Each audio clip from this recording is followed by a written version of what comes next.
ബൈത്തു സകാത്ത് കേരളയുടെ മട്ടന്നൂർ സകാത്ത് സെല്ലിന്റെ ആഭിമുഖ്യത്തിൽ അംഗപരിമിതർക്കുള്ള വീൽചെയർ വിതരണം ചെയ്തു.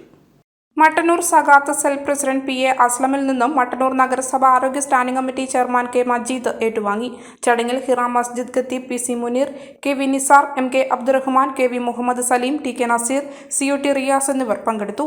നമ്മുടെ ഈ മട്ടന്നൂർ പ്രദേശത്തുള്ള കുടുംബത്തിന് സൗജന്യമായിട്ട് വീൽ ചെയർ നൽകുന്നത് സക്കാത്ത് എന്ന് പറയുന്ന ഇസ്ലാമിലെ ഏറെ പുണ്യകരമായ കർമ്മത്തിൻ്റെ സാമൂഹികമായ മാനം കൃത്യമായി അടയാളപ്പെടുത്തുന്ന ഏറെ പ്രശംസനീയമായ ഒരു കർമ്മമാണ് യഥാർത്ഥത്തിൽ ഇപ്പോൾ ഇവിടെ നടക്കാൻ പോകുന്നത്. സക്കാത്ത് ദരിദ്രൻ്റെ അവകാശമാണ്. അതുപോലെ തന്നെ വിശുദ്ധ ഖുർആൻ എണ്ണിപ്പറഞ്ഞ 8 വിഭാഗങ്ങളിൽപ്പെട്ട ആളുകളുടെ അവകാശമാണ്.